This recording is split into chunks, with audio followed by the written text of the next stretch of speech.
Hello, నేను miss రావు.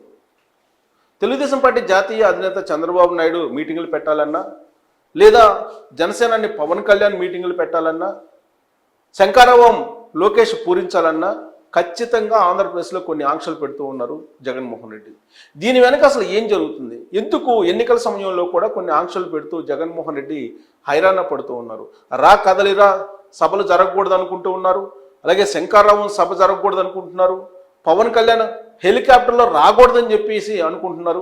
అసలు ఏ ఉద్దేశంతో జగన్మోహన్ రెడ్డి వీళ్ళకి పర్మిషన్ ఇవ్వట్లేదు? విపక్షాలు మీటింగులు పెట్టకూడదా? విపక్షాలు రోడ్ షోలు చేయకూడదా? విపక్షాలు సంబంధించినటువంటి నేతలు మాట్లాడకూడదా? అసలు ఏమి ఆశిస్తూ జగన్మోహన్ రెడ్డి ఇలాంటి ఆంక్షలు పెడుతూ ఉన్నారనే దాని మీద విశ్లేషణ తీసుకునేటువంటి ప్రయత్నం చేద్దాం. ప్రస్తుతం సీనియర్ జర్నలిస్ట్ అలాగే రాజకీయ సామాజిక విశ్లేషకులు దుర్గా కుమార్ గారు లైవ్లో సిద్ధంగా ఉన్నారు. నమస్తే అండి దుర్గా కుమార్ గారు. నమస్కారం సిఎస్ రావు గారు, మన వీక్షకులకు కూడా నమస్కారం అండి. సార్ నమస్తే. దుర్గా కుమార్ గారు ఆల్రెడీ చూస్తున్నారు. ఇప్పుడు రా కదలిరా చంద్రబాబు నాయుడు కొన్ని రోజుల నుంచి చేస్తూ ఉన్నారు. ఇప్పుడేమో శంకరావం లోకేష్ సభలు పెడుతూ ఉన్నారు. సో పవన్ కళ్యాణ్ ఆల్రెడీ ఆయన సభలకు వెళ్ళాలనుకుంటే అడ్డుకుంటున్నారు. ఏంటి జగన్మోహన్ రెడ్డి వాళ్ళకు ముఖ్యమంత్రి హోదాలో అసలు విపక్షాలు సభలు పెట్టకూడదు, సమావేశాలు పెట్టకూడదు, వాళ్ళ వాయిస్ వినిపించకూడదు అనేటువంటి ఉద్దేశమా? లేదంటే అక్కడ ఉండేటువంటి రియల్ పరిస్థితుల దృష్ట్యా వీళ్ళకి పర్మిషన్స్ ఇవ్వట్లేదు, ఆంక్షలు పెడుతున్నారా? ఇది ఎట్లా ఉంటుందంటే పరిపాలకుల పరిపక్వత మీద ఆధారపడి ఉంటుంది రావు గారు. ఈ ప్రతిపక్షాలకు సంబంధించిన పర్మిషన్లు ఇవ్వటం, వాళ్ళ గొంతు నిలపటం అనేది పరిపక్వత గల పరిపాలన దక్షులు చేసే పనులు అయితే కాదు.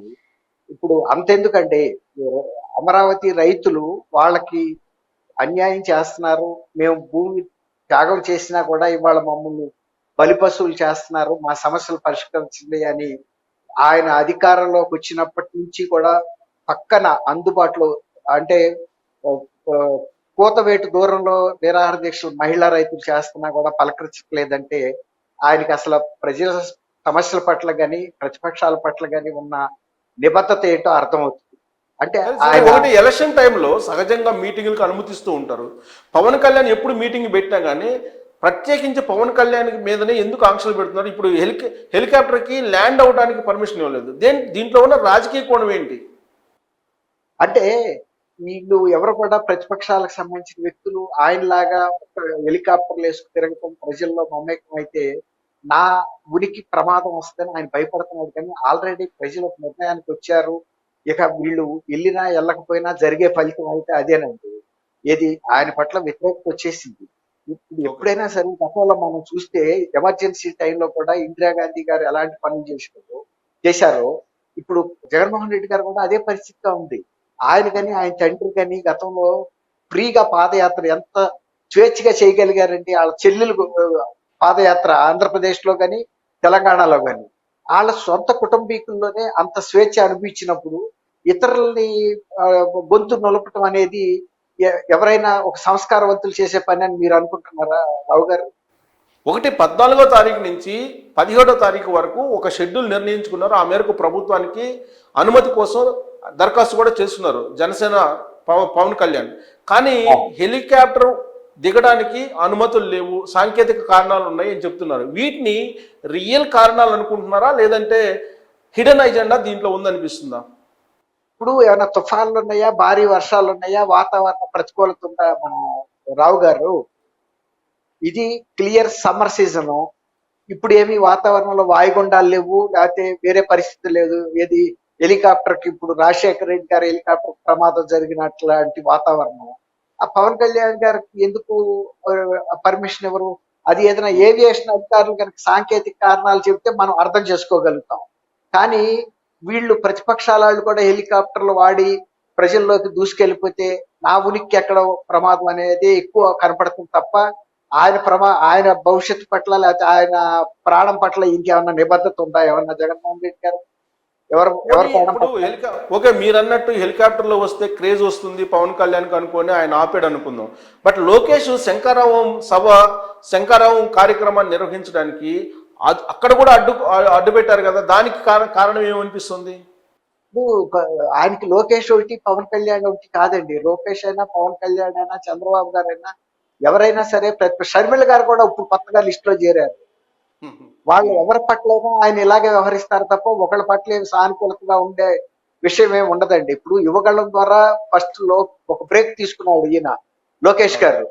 ఆయన అంతటా ఆయన ఐడెంటిఫికేషన్ తెచ్చుకున్నాడు. ప్రజా సమస్యల్ని ఎంత బాగా అవగాహన చేసుకున్నాడంటే గతంలో కన్నా కూడా ఇవాళ ఆయన గ్రామీణ వాతావరణం, రైతులకు సంబంధించిన ఇష్యూస్, మహిళలకు సంబంధించిన ఇష్యూస్, దళితులు, బహుజన ప్రజలు ఎలాంటి బాధలు పడుతున్నారు, వాళ్ళ ఆర్థిక స్థితిగతుల మీద ఆయన పూర్తిగా అవగాహన వచ్చింది.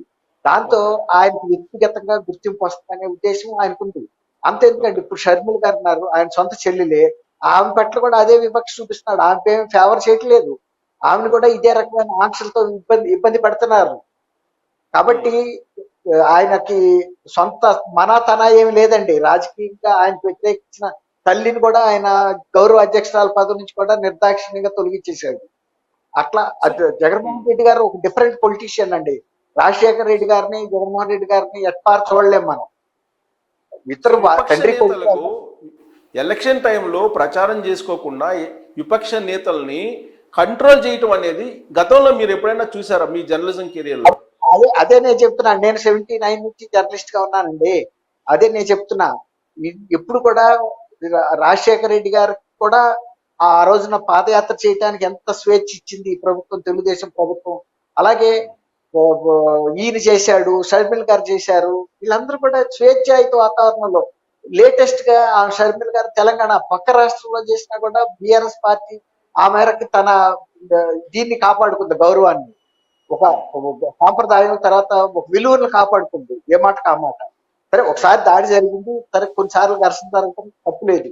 కానీ ఆమెని ఆ రోజున ఆమె కూర్చున్న కారుని క్రేన్ తో తీసుకెళ్లిపోతే కూడా జగన్మోహన్ రెడ్డి గారు స్పందించలేదంటే మరి ఆమె పట్ల ఏమన్నా ఆత్మీయ చూపించాడా రావు గారు? మీరు చెప్పండి. మోడీ గారు స్పందించాడు ఆ అంశం మీద?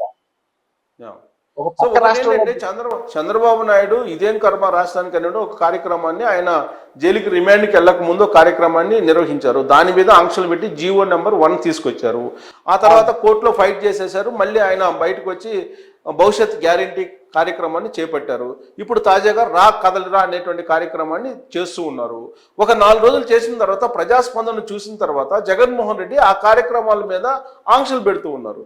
దీన్ని అణిచివేత అంటారా, లేదంటే భయం అంటారా, లేదంటే అసలు విపక్షాలు అసలు మీటింగ్లే పెట్టకుండా చేయాలి, దానివల్ల లబ్ధి పొందాలి, మరో ఛాన్స్ కొట్టాలి అని చెప్పేటి ఆలోచన కనిపిస్తుందా? ఈ మూడు ఉన్నాయండి.